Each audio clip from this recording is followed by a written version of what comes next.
Wouldn't it be better if you put her someplace? You mean an institution? A madhouse? You just found the marble in the oatmeal. You're a lucky, lucky, lucky little boy. Do you know why? You get to drink from the fire hose! Okay, you ready? Open wide! I feel like I'm taking crazy pills! Hey, you want to see crazy? You really are crazy. I don't get it, Doc. I mean, how can all this be happening? It's like we're in hell or something. No, it's Hill Valley, although I can't imagine hell being much worse. Now you want to get nuts? Shut up, you freak! Come on! I said shut up! It's a madhouse! A madhouse! Hello and welcome to Movie Madhouse, a podcast about films lost to the annals of time. I'm Travis Fishburne. And I'm Alex Brunel. And this week we will be covering Adventures in Dinosaur City, a made-for-TV film from 1991. I'm excited about this one. This is an old favorite of mine. Yeah, the memories came flooding back as I was watching this. And as of this week, we are now also live not only on Facebook, but on YouTube and Twitch, where we will be routinely broadcasting live for the future. Watch us all the heck over the internet. Have windows open on all three at once. Yeah, maybe we'll eventually see 32 cents. Like the last couple weeks, just want to acknowledge the things that are continuing to go on in our country. We are now in the third week of mass protests. The changes more and more starting to occur. San Francisco announced a lot of sweeping changes to their police procedures that are going to be implemented. Recently, Breonna Taylor's law has been passed, even though the police who killed her have not been arrested yet. But I am still also digitizing your dead media to support Black Lives Matter and bail funds or whatever thing you would like to contribute money to. The way that works is if you have VHS, or mini DV that you would like to have preserved, get in touch with me and for a rate of $20 a tape that you donate to Black Lives Matter or another worthy fund, I will do that work. Organizations that need this funding will get the funding. You get your videos preserved, and people are better off all around. So, yeah. Do it. I think I've got a tape that's going to be coming to you very soon once it's uncovered. I will do it with great pleasure. So, yeah, that's that. Stay out there. Stay safe. Keep the pressure on. It's working. Good stuff is happening. Yeah. Yeah. And with that, let's move directly into Adventures in Dinosaur City, which was originally just titled Dinosaurs, I think. Yes, that is a question I had regarding this movie. I didn't know if you had an answer for it, but I don't know if we do. Because, in the previous week's podcast, I always cut in like the trailer audio for the upcoming movie. Mm-hmm. And when I was watching the trailer for this movie, it was all, voiceover, narrated by one guy. And he kept saying dinosaurs. And that's what it seemed like the title of the movie was. And then it changes. Like in the last 30 seconds, it changes to a different guy entirely who says, "See Adventures in Dinosaur City." And I'm like, what? Did they change the title? And then I thought about it. Yeah, because this movie came out in 1991, which is the same year that the ABC show Dinosaurs first started airing. Oh, did that begin in 91? Mm-hmm. Makes sense. So I'm wondering if, they were like, oh my gosh, there's too many similarities. We can't have the same title. Now, I can't remember if ABC was owned by Disney or not at that point. Mm-hmm. I don't know if Dinosaurs qualified as a Disney production. And this movie might? It was a Jim Henson production. Right. And I think they might have owned them at the time. It's a good question. Both ABC and Jim Henson were acquired by them. I'd be interested to find out the timeline on that. Because also, It's possible that this movie was partially funded by the Disney Channel, but I'm not actually completely clear on that. But okay, we're getting ahead of ourselves. I'm gonna talk about the synopsis of this movie real quick. Yeah, let's do it. Okay, so the story involves a trio of teenagers named Timmy, his sister Jamie, and their friend Mick, who enjoy watching their favorite TV show, which features anthropomorphic dinosaurs. Wanting to watch it on a better screen, Timmy, the youngest of the three, suggests they try watching it on his father's screen in his laboratory. The moment they turn it on, a vortex sucks the three into the TV screen and into their favorite show. Upon entering the new world, the trio comes across a flightless... Oh, they actually put the name of the dinosaur in here. A flightless dimorphodon named Fori. Reluctant, his knowledge of Dinosaur City proves useful as he guides the three to Tar Town, where they join up with a Tyrannosaurus named Rex, a Triceratops named Tops, two dinosaur freedom fighters willing to ignite a revolution against the villain, Mr. Big, and his cavemen henchmen, the Rockies. Which I guess, in broad strokes, does cover what happens in this movie. Yeah. There are three kids who are inexplicably very obsessed with dinosaurs, which is that's not in and itself inexplicable, but we'll get into it, but they seem to have it seems almost like a dinosaur club that they have. Yeah.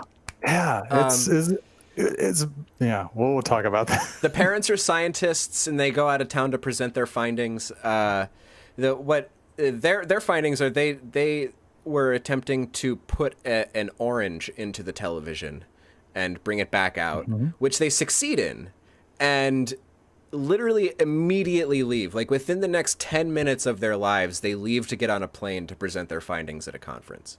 Yeah, we got to show this off. And therefore the kids are left to their own devices with the garage lab, which is a really beautiful garage lab. We've seen like 2 garage lab movies now on this podcast.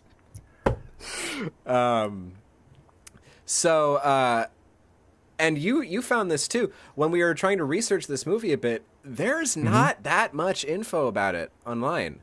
No. And a lot of the people who worked on this movie did not do a ton of other work, which is a bit unfortunate.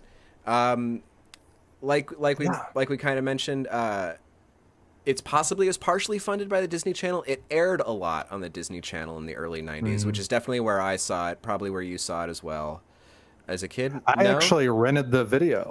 Better man. That's how because the poster for it was so intriguing to me. That's great. It's the same art that, I see that and I'm like, oh my gosh, we got to see this. So yeah, that's great. Because I didn't have the Disney Channel until much that's right. later. All right, so, or else you would have seen the Ewoks movies on the Disney Channel probably around the same time I did. Yeah. But also, Stephen Hildreth says that ABC was purchased by Disney in '96. So that answer. Thank you, Steve. Appreciate that. And thank you, Travis, for monitoring comments, which I am not doing. Yeah. I mean, luckily it's not overwhelming. The movie was distributed on video by Republic Pictures. The building, the former Republic Studios building, is right by my apartment here. It's where CBS Radford is now. That was formerly Republic Pictures. Me trying to find out more info about this movie online, there are actually a couple podcasts about this movie, although I have no doubt that ours will be the most long-winded. And just like the Prehysteria one. Yep. And the other ones. And just like Prehysteria, 2 reviews I found for this film were on that Professor's Dinosaur website. Oh, and he strikes again. And he hated this movie. I don't want to read the review. It's not even worth it. But he hated this movie a lot more than Prehysteria. And also that weird Chuck's Connection Converse fan page, because Timmy, the main character in this movie, wears All-Stars. So... Oh my gosh. So in the same movie database that is just reviewing movies that feature Chuck Taylors, this movie's still relevant. Talk about some personnel in this movie. It was directed by a guy named Brett Thompson, who directed not much else. Two other films to his name, one of which is the really excellent 1990s Ed Wood documentary, The Haunted World of Edward D. Wood Jr. If you ever had the box set of Ed Wood movies that came out in the 90s, the bonus disc was this documentary. It was co-written and co-produced by a woman named Lisa Morton, who I think is a really interesting figure. She has a website, lisamorton.com, and what little bits of info I do have some of it came from her website. She also co-wrote and produced a movie that came out as Meet the Hollowheads. It was originally titled Life on the Edge. That's another personal favorite of mine. It's a deeply, deeply weird movie. I like to say it's like Brazil meets Leave It to Beaver. And that's a copyright hell movie, and it's really unfortunate, and that's a whole other thing. She also wrote some lyrics for some of the songs in this movie, and she supervised the miniature work in the movie. A man named, I assume it's a man, apology if it's not, but Willie Baronet co-wrote this movie, and that's all they co-wrote. That's it. Other producers did not much. One of the more interesting names I came across on the crew list was the director of photography, Rick Fichter, Fichter. I'm hoping I'm pronouncing that correctly. He doesn't have a huge resume as a director of photography, but super notable to me were his first two credits as a cinematographer are on Society and Bride of Reanimator, which are absolutely, like, Society is one of my favorite horror films of all time. That movie is insane. I love that movie. And Bride of Reanimator has come up in context of this podcast before. Not a lot of other DP work, but he did do a lot of visual effects work in the camera department for a significant period of time. He worked on The Empire Strikes Back. He worked on Return of the Jedi, Poltergeist, Temple of Doom, RoboCop 1 and 2, etc. He now lives in Seattle and is a photographer. I found his website. Oh. A guy named Frederick Ensign Teastel scored the movie. Doesn't have much of a filmography. If I say the name John Debney to you, you know who that is, right? Composer. I don't know that I do. He's a film composer. He's written a lot of songs for Disney. I can't remember. There's a lot of films he's scored.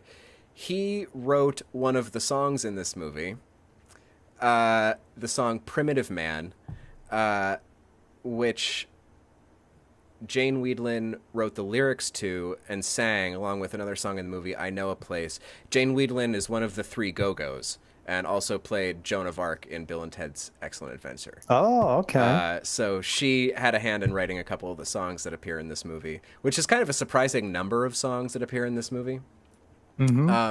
And I wanted to look up the art department because this movie's a spectacle. I love the visual aspect of this movie. I think the design of everything is so cool and so kind of homemade and theatrical. And it's this weird space that this movie occupies, I think, in terms of design. So I looked up the art department. Michael Stewart was the production designer. Not much else, but he did work on Meet the Hollowheads. John Logan was the art director. Mostly makeup credits in his resume, but also worked as a co-production designer on Meet the Hollowheads.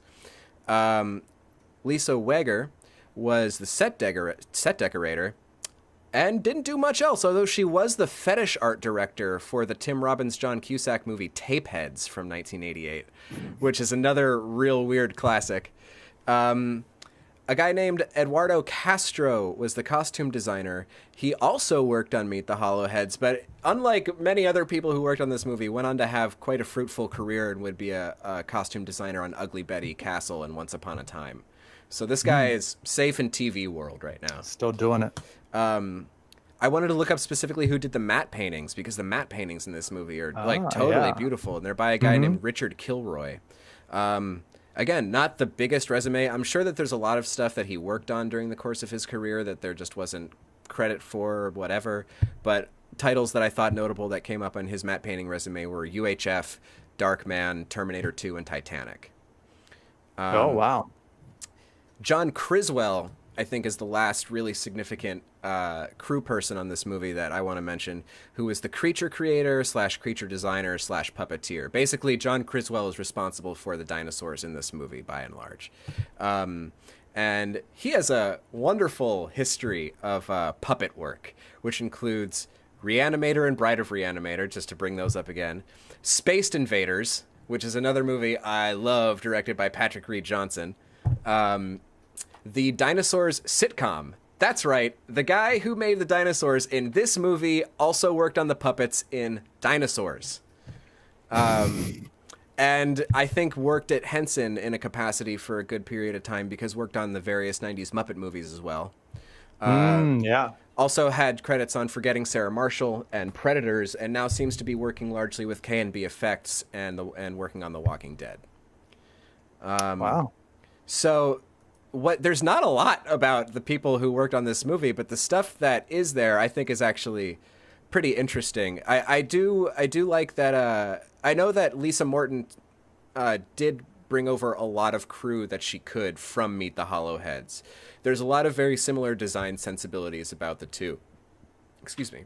And both have a really enchanting visual thing, and that a lot of it goes down to that, those personnel. So, and she's actually a person, like, Warren has tried to put out Meet the Hollowheads on Blu-ray and had this nice email exchange with Lisa Morton, who's just like, I wish I could help you with the rights to that movie, but the people who own them are terrible. So that's a real bummer, because that's another great movie. Go watch Meet the Hollowheads, everybody. Anyway, this is a podcast about adventures in Dinosaur City. So cast, Travis, tell us about the cast on this movie. I think you have more to say on the the crew than I have on the cast, because it's equally as bare, which is crazy. You think, you click on any one of these people and you're like, what else did they do? Like, you've got Tiffany Poston, who played Jamie, was in like 10 things. Who I swore I recognized, and I don't. You think, you're like, I've got to have seen her from something. No. The last thing she was in an episode of The Wonder Years in '92, and that she's not done anything since. So she just kind of did stuff in that period, and then and then Sean Hoffman, who played Mick. I mean, he's got stuff like, he's up until present day, but nothing. I mean, really nothing to speak of that you could recognize at all. The only of the three kids who has, anything that you'd be like, oh, he's from that, is Omri Katz. Yeah. Who played Timmy, and he was Max in Hocus Pocus. And he was also one of the principal cast on Erie, Indiana. Oh, yes, I see. Yeah, that's right. That's the big touchstone for me for Omri Katz, is Erie, Indiana. Did you not bother? And to be fair, I didn't bother to do this until right now. But did you bother to click through to Kevin Thompson's filmography, who played the little person, Mr. Small? Mm-hmm. Yeah, we'll be getting to him. Okay, good. Okay, good. But yeah, as far as just like both voice and like physical performances by people, there's not a whole lot. Like Tony Doyle, who was in the suit for Rex, he's got, a nice, filmography, nothing to speak of really, that you would recognize. Cause I thought for sure one of these guys must have played one of the Turtles in one of the live action Turtles movies, even like the third one at least, but no, they weren't. Nope. And then Mark Martorana, who played Tops, this is literally his only credit. And I should have Googled this guy, because like there's a scene, we'll talk about this scene in depth, but there's a scene where it's like the big brawl at the end. He's moving in that suit. It's a big, weird suit, and he's doing like roundhouse kicks. He's doing like full standing split kicks. He's really moving around in that suit. And I was very impressed by that, because that suit is clunky as all hell. Yeah. So I'm I should have looked him up. And even Rob Sherwood, who is the voice of Forey, the hand puppet one, the flying guy, who's such a distinct voice and seems like he would have such a such a propensity for voice acting, and like he seemed like very natural at it. Nothing. No, Like, almost no he's acting voiced credits. 3 things, and this is the last thing he did there. Yeah. He's worked mostly in like special effects and makeup department. Yeah. So it seemed like they pulled a lot of people from there to do voices. Yeah. It seems like he was also. It seems like he was also the puppeteer for Forey, because the movie does credit him as a puppeteer also, but it doesn't say for who. So I'm going to assume that he was also the puppeteer for Forey. But yeah, just baffling. This movie was like the beginning and end of so many people's careers. Yeah. Yeah, and even when you like who voiced Tops, and it's a guy named David Joliffe, and he's a voice actor, but he only has 20 credits. Right, and usually you're used to seeing voice actors and they have like 400 credits on their resume because they'll just be like a little voice here and there and like everything. Exactly. Like a voice actor who has like less than 100 credits to their name is a rarity. Yeah.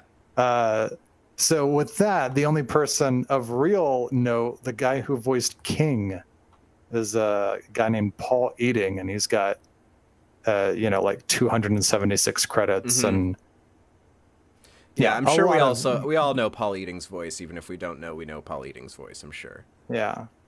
And then as far as like just the rest of the Rockies, none of them are, we're basically in anything much other than this. I couldn't even figure out who played like the kind of Joe Pesci wannabe guy that was in the Rockies. I wanted to figure out who that guy was, and I don't even know if I can figure it out, because I don't know if he's really named. I don't know his name. Yeah, I don't know if it's Gil or Bear, but or Bigfoot. Is he Bigfoot? I would think Bigfoot's that big, like the big one, like that main you're right, guy who first walks into the room.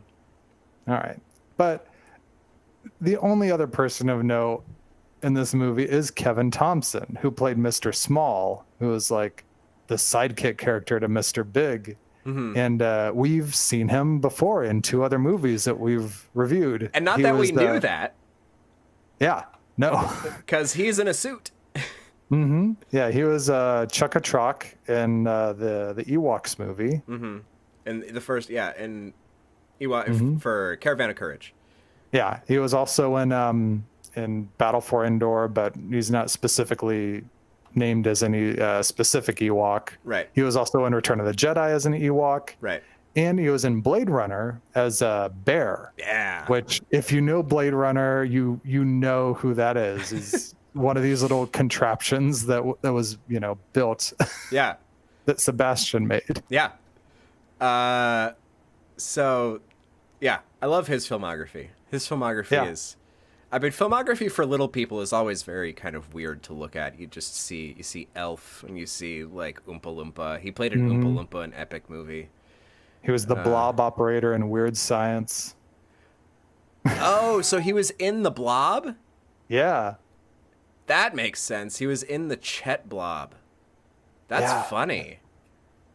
Kind of didn't even occur to me that there would have been a dude in the Chet Blob in Weird Science. Although it makes sense. There was a dude in R2-D2. That just seems like abuse.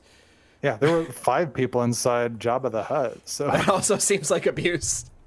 Yeah. So yeah, should we dig into the movie? Yeah, let's go ahead and get into that. So yeah, you I guess we've already gone over the synopsis of it. Yeah. So we're this is our 6th episode of Movie Madhouse, and we're still trying to figure out like the most logical way to work through all of the things we want to say. So we're playing with that and we're figuring it out. I basically took my viewing notes that I made throughout the film and divided it up into likes, dislikes, observations, weirdness, and quotes. And that's just that's the order of stuff I have. So I'm going to start with the likes. Actually, I'm going to start with the likes. I'm going to start with the likes because my one dislike, there's not really anything I dislike about the movie, which is not to say I think this movie is incredible or like the most well-made movie. But I think one of the most interesting things about this movie is like there's the conceit they go into this cartoon, right? That's the conceit of the movie is we have 3 kids that go into a cartoon and the cartoon appears as if it's live action and that's the world that we're seeing. But nothing in that world has to make any sense it is a cartoon. Even though we're seeing it in live action, that is a cartoon world. So, like, anything that's, like, weird or maybe bad about that whole aspect, I've totally forgiven because the conceit, in my mind, forgives that. So, yeah, just going through the movie. I love the opening title sequence. Yeah. It's got these wonderful illustrations. I couldn't quite figure out who was responsible for these illustrations by looking at the credits, but the aesthetic reminded me very much of kind of like a Pee-wee's Playhouse Saturday morning aesthetic. It reminded me in particular of the work of Gary Panter that he did on Pee-wee's Playhouse. And loved that opening title sequence of the movie.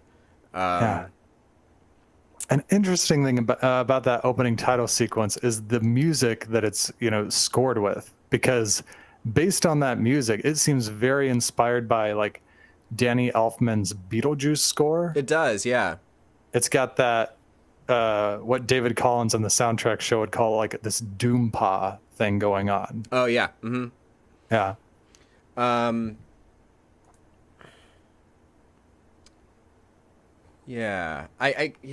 I gotta figure out a better way to organize these notes. Maybe it's better if I just leave it in the order of the movie and don't divide it up into sections. We'll figure it out. So like we mentioned, there's a garage lab. Yeah. And you've prepared an image about this, because my note was obviously Honey, I Shrunk the Kids inspired. And we're just gonna cut to this real quick just to illustrate. We have Adventures in Dinosaur City on the left and Honey, I Shrunk the Kids on the right. Literally, we're comparing apples and oranges. Yes, they are. Wayne Szalinski is dealing with shrinking an apple. The parents in this movie, whose names I don't know, are dealing with sending an orange into a television. Actually, I'm gonna just pull a thing from my notes later in my notes up to here that I had in the weirdness section. I'm not sure if I understand this actual science project. I'm not sure. Yeah. Like we said, the science project was to put things into a television and take them back out. And I'm not sure I understand the need to put physical objects into a television. I didn't quite realize that's like what they were doing. I thought they're sending this orange into some kind of other dimension, and the television, I didn't question what the television was there for, because then it just served the purpose of the tape that they insert later. Right. Right. Because then what winds up happening is they want to watch. Of course, the biggest screen in the house is the thing. So, like, actually, this is just weirdness. I just have to talk about it because it's part of the conceit of the movie. Like one of the first scenes outside of the garage is the three kids hang out in the room. So it's Timmy and Jamie are brother and sister, and then Mick is kind of like the romantic interest for Jamie, but also I guess just kind of hangs out. But like, these kids' relationship, like Mick's obviously much older than Timmy, so he's not like Timmy's friend. But is as enthusiastic about this dinosaur cartoon as them. Like the scene opens and they're reading, and Jamie's reading from a little black book, which turns out to be dinosaur fiction that she has written. That's like Casablanca. Which, yeah, she says, it's my story and it's a serious artistic statement, okay? So apparently she just has this teenage girl's, little black diary is just entirely filled with dinosaur stories, which they verified. The whole book is filled with dinosaur stories. So, and then why? You keep going. No, please. Like, why would this every time you portray like a little brother and big sister, like say Timmy and Alex in Jurassic Park, for instance. Yeah. Like one of them's super into dinosaurs, the other is like kind of playing along. Right. Or just any like there's a bunch of younger brother, older sister dynamics in these kind of movies where they're at like odds all the time. They don't have really similar interests because they're at different ages and whatnot. But for whatever reason, this young kid and his teenage sister. They're super into dinosaurs and this cartoon. Yeah. So that's the thing, right? They've finished reading the story and then they have a new tape. That's the thing, is they have the new Dinosaur City tape. And Dinosaur City is the cartoon they watch, which I guess comes out on tapes and is not a television program. Also unclear on that aspect. That's true. So they start watching the new tape, and there's also Dancing to it. Yeah, they're dancing. There's a dance that goes along with it. And there's also a moment in like the opening credits of the fictitious show Dinosaur City, where there's two cartoon cavemen who are going gaga over a blonde cave lady, and one of them starts jerking off the other guy's neck. Thank you for bringing that up. One of them just starts jerking off the other guy's neck. Like, there's actually a fair amount of adult stuff going on in this movie for a movie that aired on the Disney Channel. Not like a lot. You could even say that's what they're doing when they do the dance. Totally. Well. Like, two dicks. So they're watching this cartoon, and the parents then, shortly thereafter, they have their discovery, they leave for their conference. So Timmy is like, I know where there is a huge TV, the lab. Hey guys, parents aren't home. Let's go to the lab and watch it on the huge TV. So they go, they put the thing in, they use the weird remote, and via the weird remote and the lab that's already been kind of left set up because the parents left in a hurry, they are sucked into the world of the cartoon through the television. And what I wrote in observation of most of this was, brother, sister, and guy friend just love dinosaurs a lot, hang out and read dinosaur stories, and watch the latest dinosaur animation tapes. Brother advises sister to pay closer attention to the writing of the dinosaur cartoon if she takes her career aspirations seriously. Yeah, that is what he says. You got to write something like this. So, yeah, man, that is some weird. It's a really weird freaking conceit. It's a really weird conceit. And yeah, it takes you a while to like even understand what is going on. It does. Like, yeah. The movie gets into the business pretty quick, but the business is weird business, so it takes a minute to get up to speed. The animation for so we don't get a lot of animation for this in-universe cartoon. Basically, I think like the theme song was animated, and that's all that was animated for use in the movie. The theme song was written by Jan Lucas and performed by Bill Reveles, neither of which I could find really any information on. I just liked that song a lot, so I wanted to call out their names. Yeah, I was like, oh, I remember this song. Yeah, Dinosaurs. So the style of like the art design of the animated series seems very Flintstones inspired. Yep. And you want me to flip up the Mr. Big image you sent me? Yeah, go ahead and show that. Because instantly when they show Mr. Big, I'm like, oh, this looks like Chernabog from Fantasia. And right you are. That is... I can't see how it's anything but like a direct design descendant there. Yeah, it definitely is. Because that image in the middle is like what's on the TV, like when they cut back to the TV before they show the rest of the cast. And he's obviously on like this huge mountain. And yeah. The way he moves is yeah, so very obviously aped from Fantasia. Yeah, the parents are like I also think I think the comedy in this movie more or less works. On like the level that it's operating on, I think it more or less works. I find the parents very funny. They're like just these kooky weirdo science parents, and it kind of reminds me actually like if like the dad from Invader Zim was like a real person, like maybe the dad, like Dib's dad from Invader Zim, the mad scientist, would be like maybe this dad. Just very kooky. Kooky is the word that I think perfectly describes these parents. Yes. The little remote control thing is like this. It's kind of a weird prop. It's this weird shape, and it's like supposed to fit in your very hand. distinctive. Yeah, like the shape of that thing was burned into my brain. It's like the weirdest things that stick in your head after so many years. No, the same. When I saw it, when it like lands on the ground, I'm like, oh yeah, that thing. Yeah, exactly. Yeah, I thought like, oh my god. Yeah, biggest TV in the house is in the garage lab, so of course they have to watch it there. So yeah, they get sucked into Dino Land, and we immediately meet Forey, the little dinosaur the little flying dinosaur who can't fly.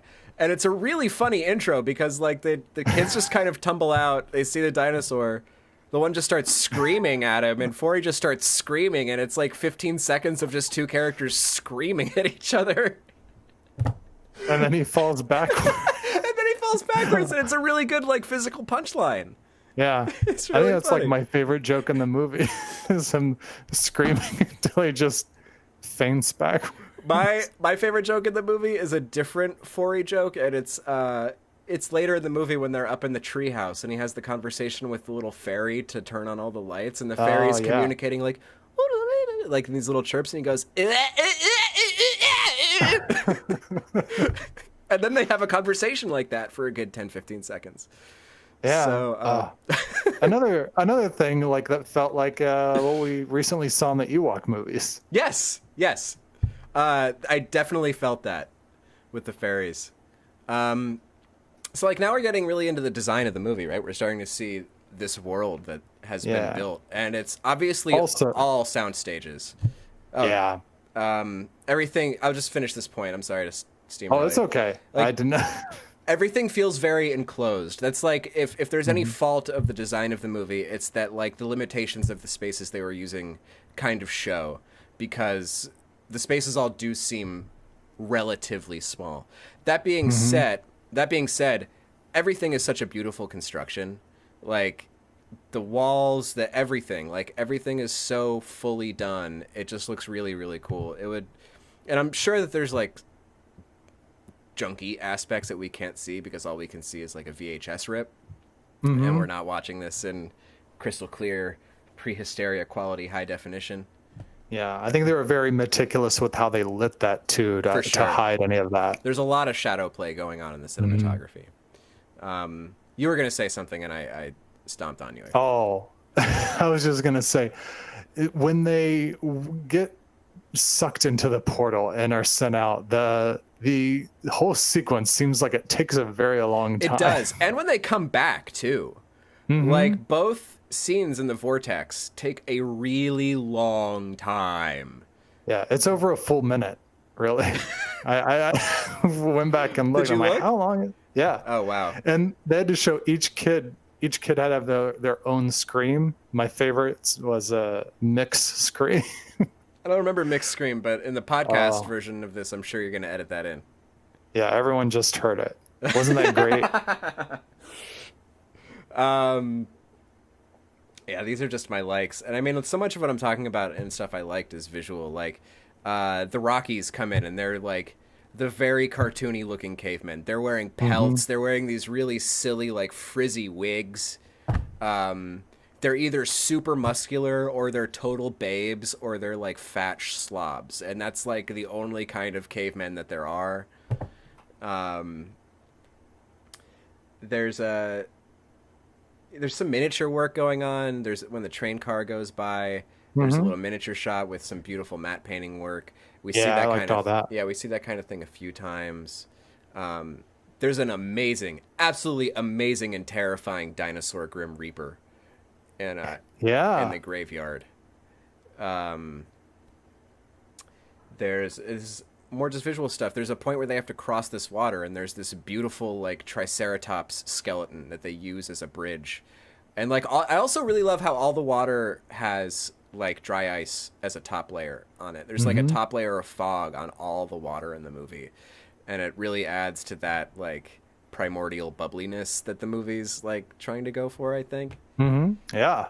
No, that's kind of like what you thought of when you were a kid. Yeah, exactly. It definitely plays into all those kinds of things that you would see all the time. And, you know, I was actually wondering how much this movie specifically influenced my awareness of certain tropes. Because, I for instance, in the movie, there's this scene in the bar, which is a great sequence. It's where we meet Rex and Tops. It's an absolutely beautiful design.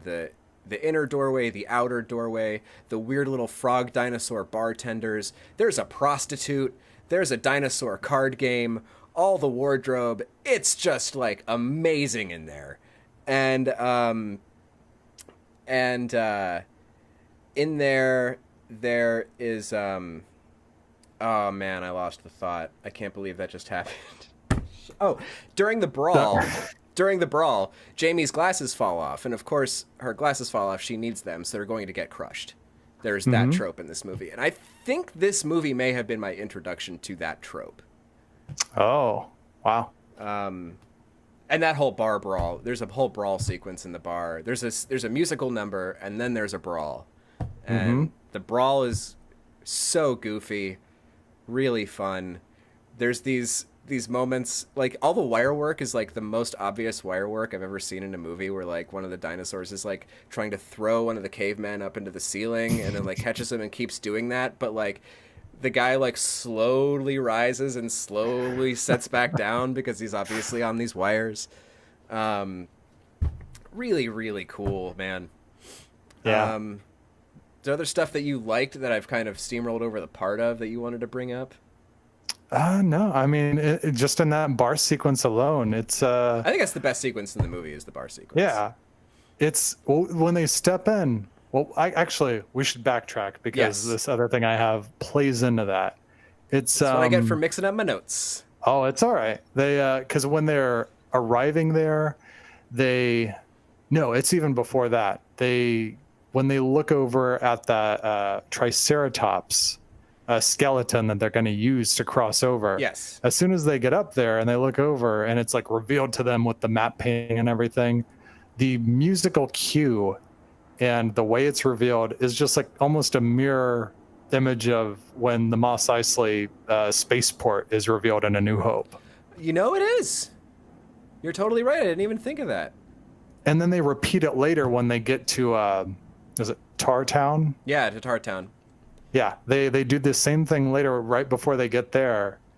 And then when they walk in there, it feels like they're doing the Mos Eisley Cantina with the reveal of everybody. Yeah, you're right. It totally does. That is a very astute observation, which I did not put those two things together, but you're totally right. Yeah. And it's just so many things happening. Yeah, in that bar sequence. You got the dinosaur with boobs, apparently. Yeah, I also made note of the dinosaur with huge boobs. Yeah. The frog-like bartenders reminded me of the Ghoulies. Yeah, they are very Ghoulies-esque. Yeah. And then this is a scene also where we first hear Rex and Tops talk in this scene. So we're introduced to them as characters.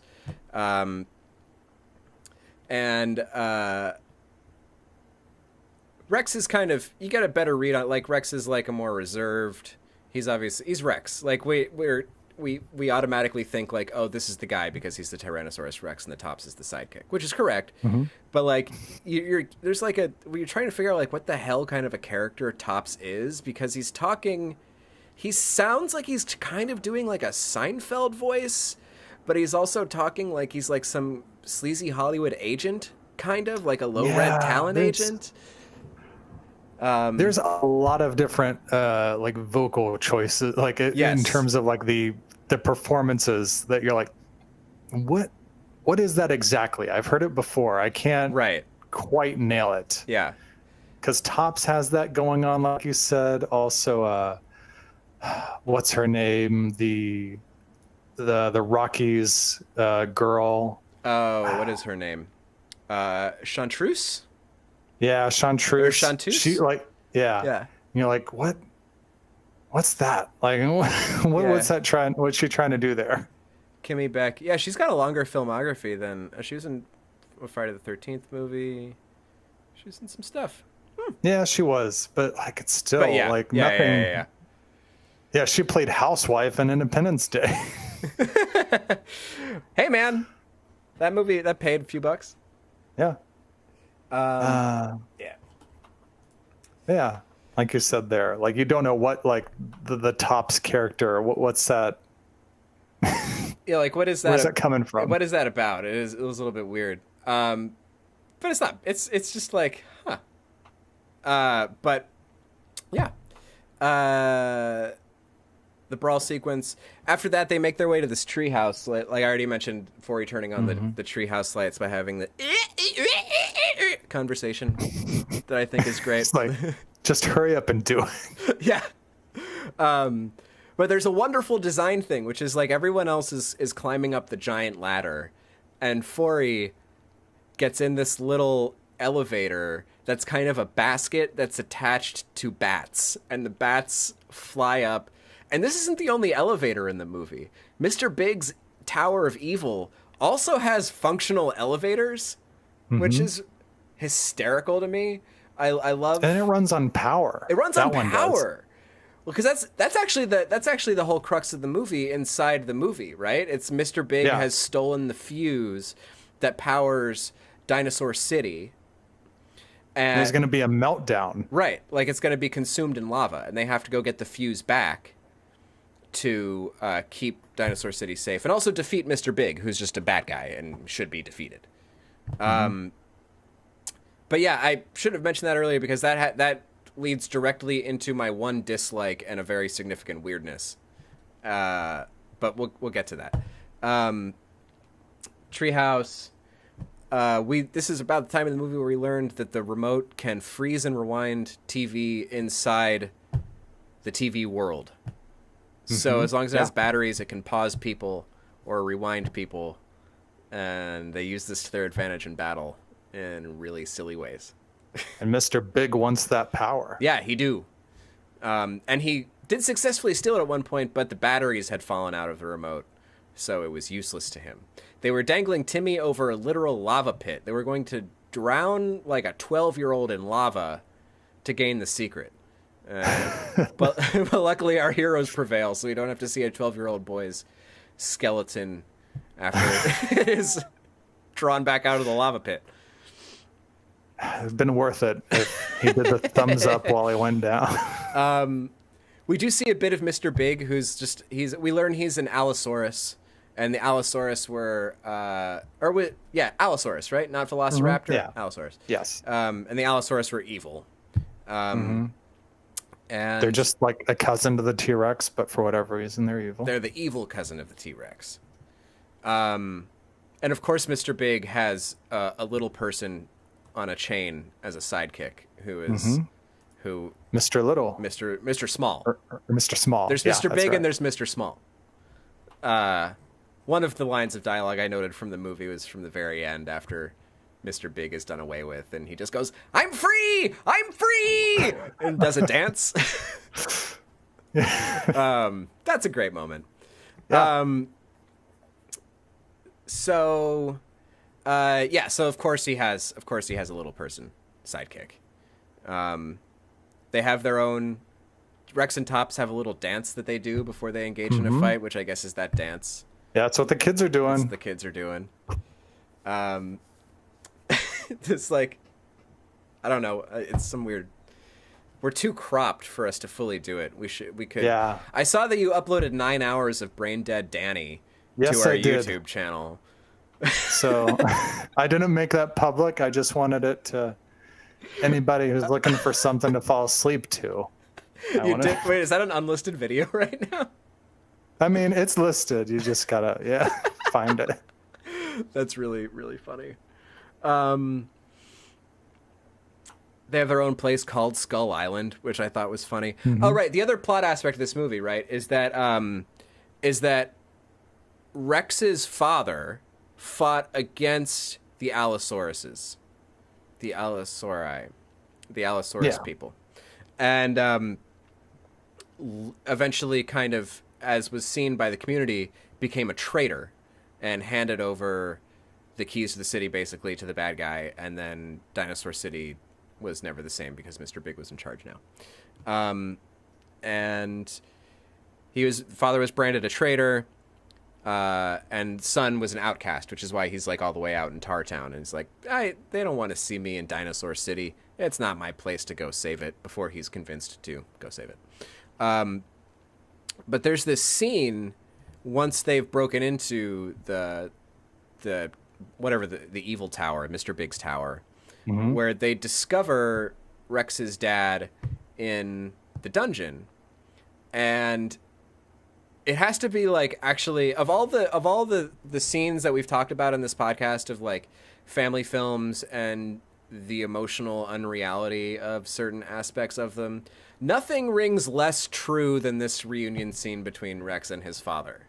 This is like the most hollow scene, and the father's like, the kid's like, oh, why do you want to talk to me, traitor? Like, immediately just like, I haven't seen my father in years, I barely recognize him, but I'm still only mad, not relieved at all that he's alive, only mad. And then dad's like, oh, but he had a potion, and the potion made me agree with him. And then son was like, oh, dad, and then they hug. Angela had this great observation, even though it was kind of undone a scene later, had the observation, the dad did have years to make up that excuse as to why he betrayed. That could have just been like an excuse, oh no, don't be mad at me, I was drugged. It's the skunk, and you thought your parents were weird all over again. It is that skunk. It's that same skunk. But I see. But with Timmy over the lava, they talk about the potion again. So the potion's probably real.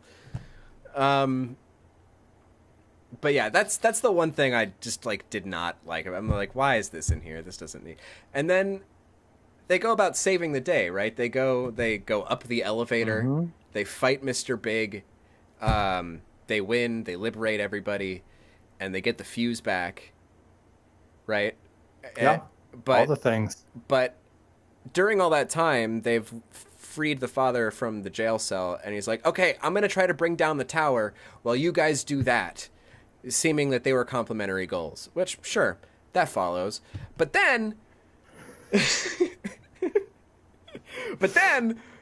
they're totally successful up at the top. They're 100% successul. They get rid of the bad guy, they get all their friends, and they get out of there with the fuse. They have exited the building. Father Rex is not part of the communication here. So he continues to just bring down this building on himself in a way that I'm not entirely sure was actually necessary to complete this mission.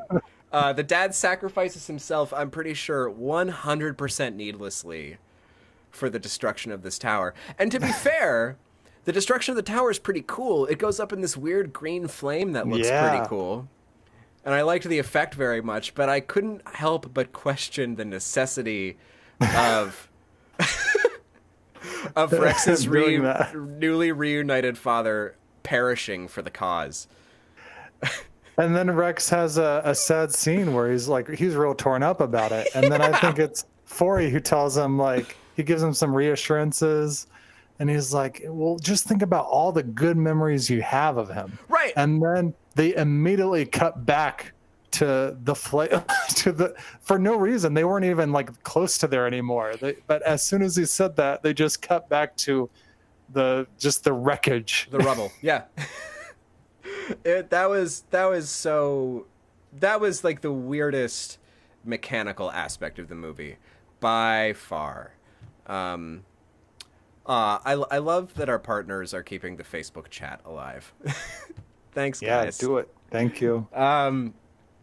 So yeah, that's the end of the Dinosaur City in the Dinosaur City. They say goodbye, and Tops seems to be an item with the blonde cave lady now at the end of the movie. Yeah. Like he's got his arm around her. That's true. Where I thought it was very strange the entire time. They kept implying that Forey was interested in the human female, because he was interested in her. That's a note that I have too. Like, that butt shot of her walking away, and then he's got the right. Yes, in weirdness, I have noted dinos are into lady human butts. Yes. Yep. And then the singer in the bar, he also says, "What a babe." Yep, it's true. There's also this moment where there's also this scene. It's like the one scene that like Jamie and Mick just have together, and it's when they're in the treehouse. It's like the calm before the storm scene, and Mick is afraid that Jamie is more attracted to Tops or Rex than him? That's right. Like, what?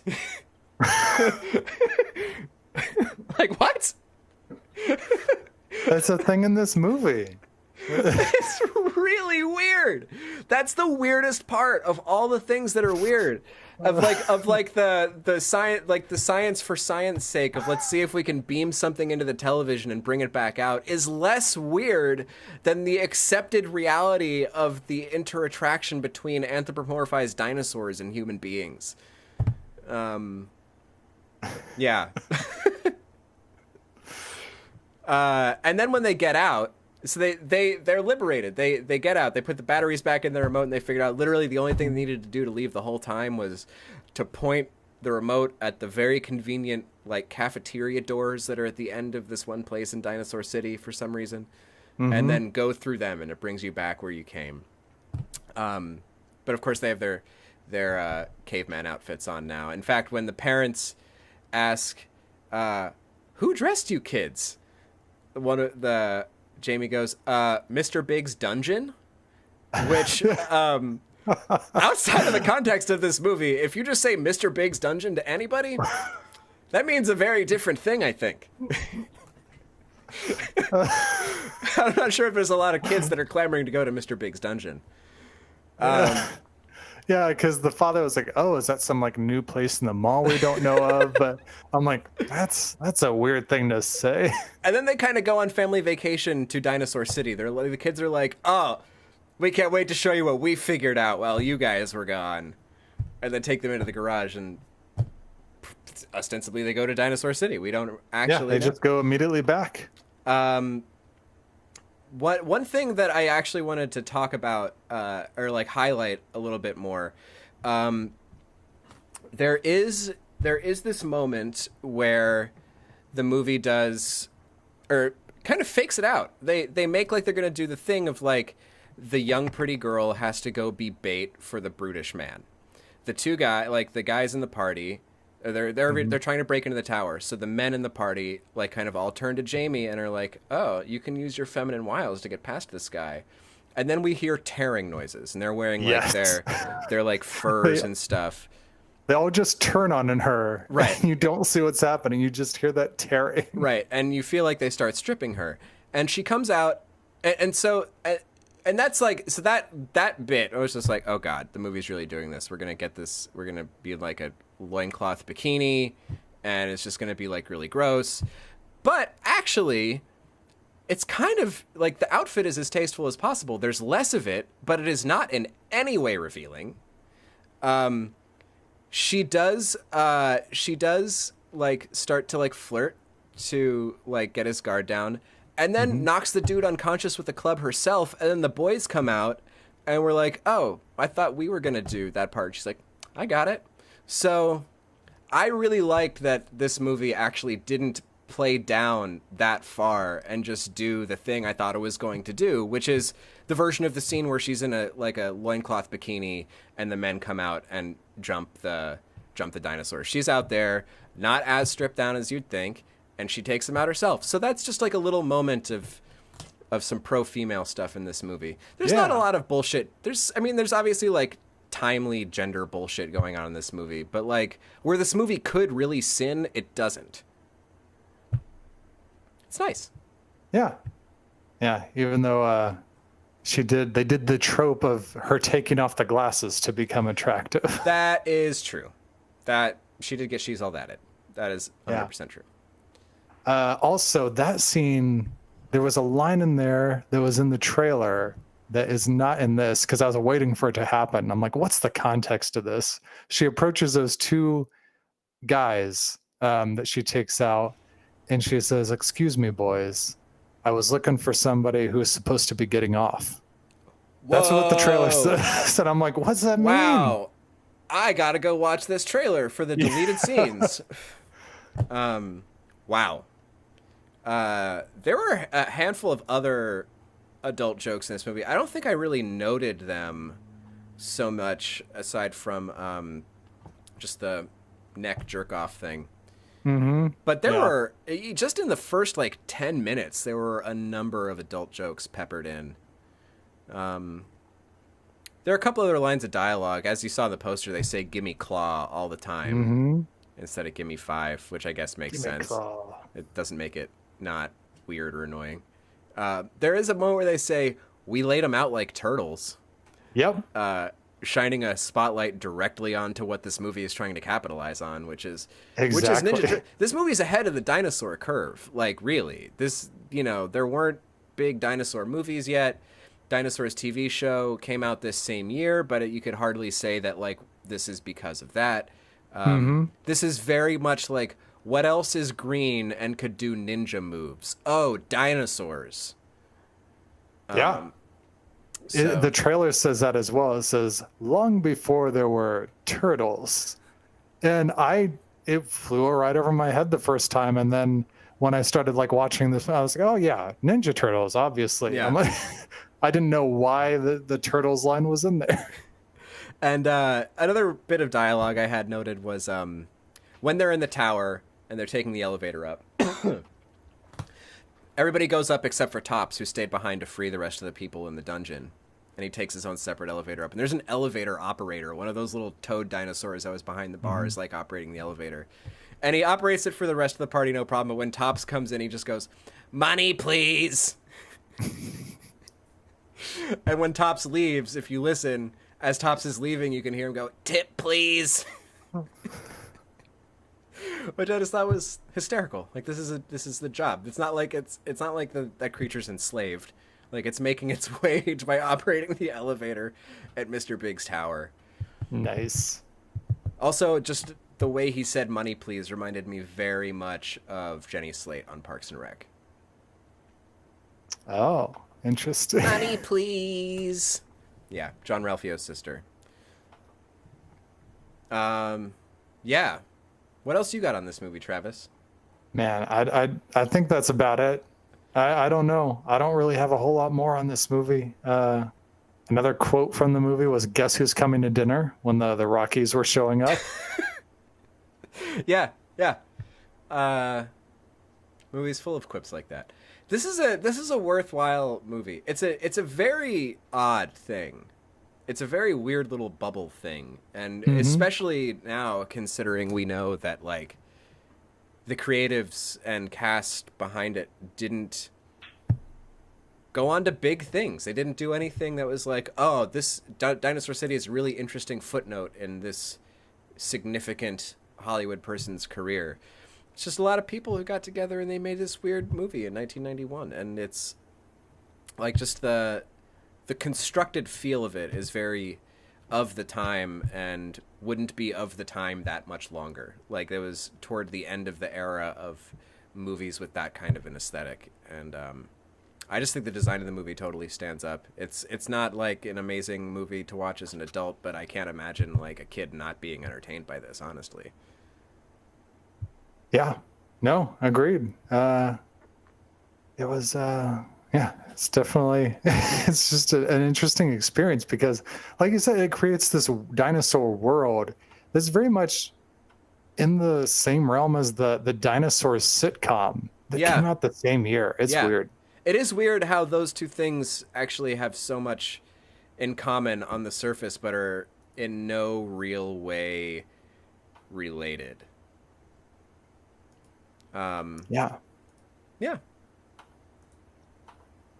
There was also a Super Nintendo game that came out that same year. Forgot to mention that. Fade to this.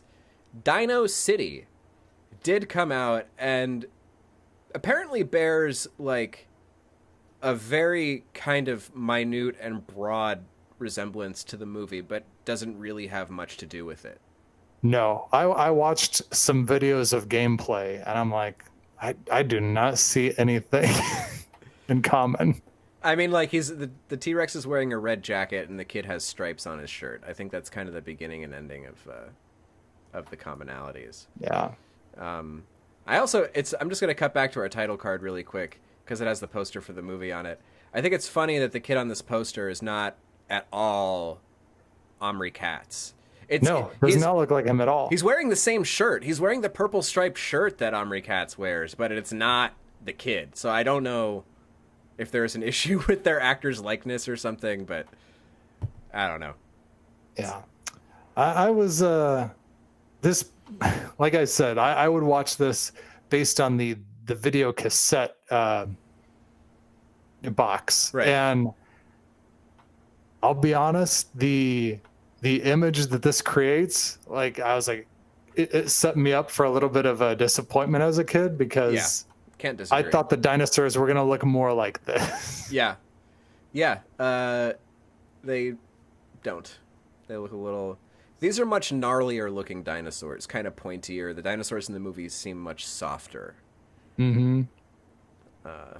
In their way. Like, really, like, Rex doesn't so much look like a T-Rex, even. He more looks like kind of a gecko or something, or... Yeah, that's a good point. You know, like, the head is very kind of, like, almost snake-like. Yeah, there's similarities with this... with the Super Mario Brothers movie. Yeah, totally. And like the design of those and the fact that like they go to this other dimension where dinosaurs rule, and I could totally see the stylistic DNA in common there for sure. Yeah. Which, I mean, by the way, I know it's heavily panned, but I really love the Super Mario Brothers movie. Oh, that movie's wild.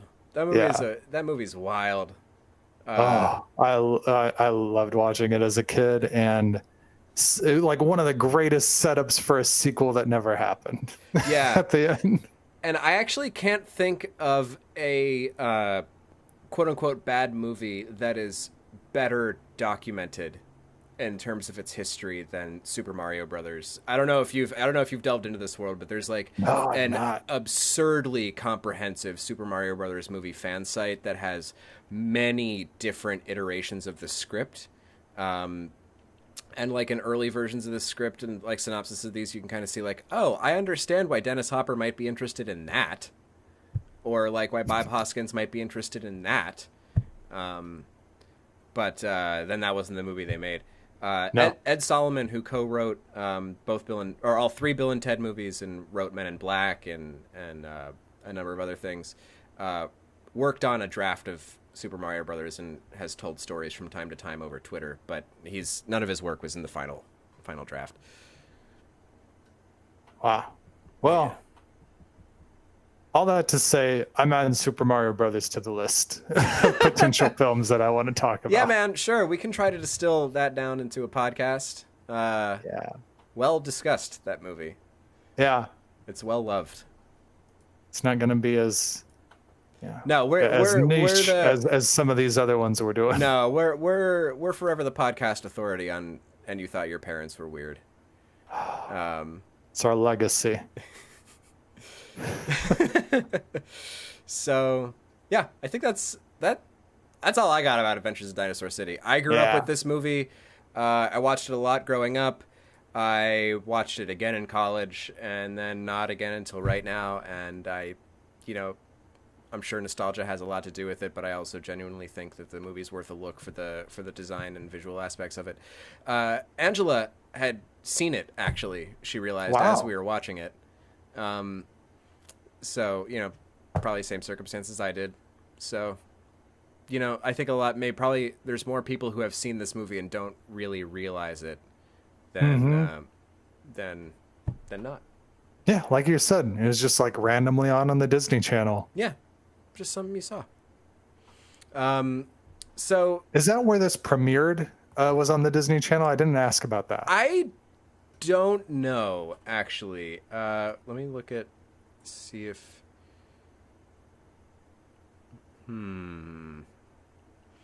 I cannot find that information. Yeah. According to IMDb, the video premiere, the first premiere of the movie was on video in the UK in August of 91. It apparently played at Fantasy Film Fest in Germany in November of 91. So I would imagine there's a film print somewhere. But then the USA date isn't until August 20, 1992 when it came out on video. So I don't know if it premiered on television before that. Interesting that it was done for a year before it came out in the United States, though. That is interesting. So I picked this week's, I suppose. So Travis, tell us what's on deck for next week.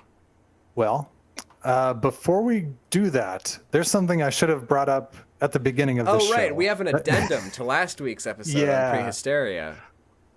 Seems weird doing that after we just covered this one. But there was a thing I wanted to show from Prehysteria, which we didn't get to do, and that is I'm going to cut to it now. The costume similarity between Vicky and Dr. Sattler in Jurassic Park.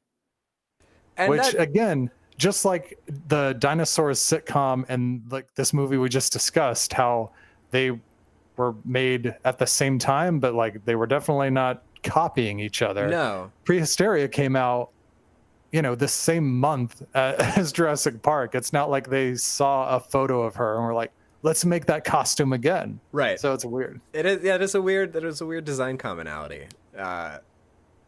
Yeah, because like those pictures next to each other, it's just like, is that the same person in different outfits in the same movie? Like it feels. Was Sattler like cast turned into somebody else in the next film? Right. Like what? Oh my gosh, Back to the Future. Oh don't do this to me, because like Elizabeth Shue. Yeah, her. What's her name? What's the character's name? Oh no.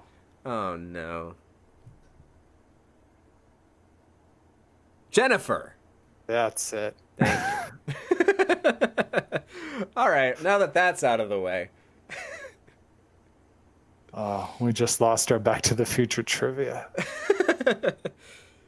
All right, so yeah, next week thoughts? Yeah. Now we've got all the dinosaur stuff out of the way for right now. Yeah.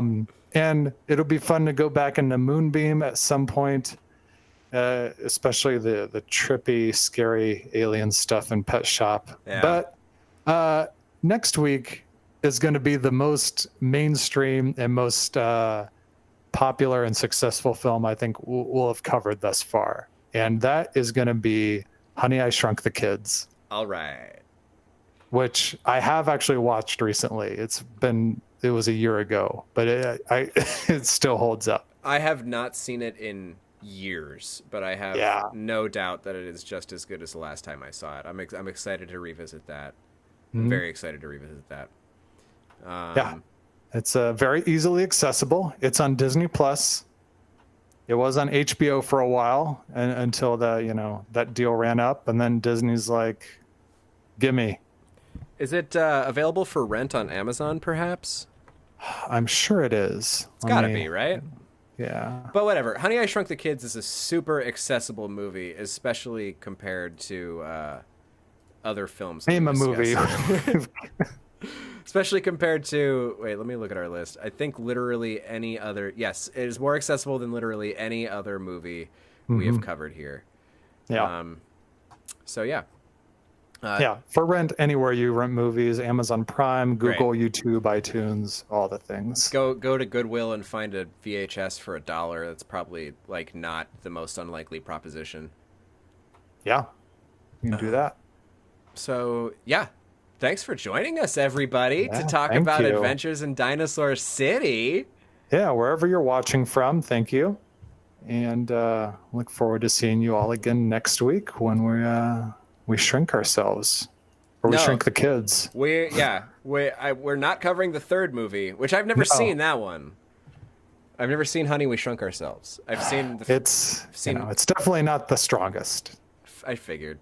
I do remember I always enjoyed Honey, I Blew Up the Kid, and there was actually a period where I would like casually watch the TV show with Peter Scolari. It's all right. I don't know. Yeah, it's all right.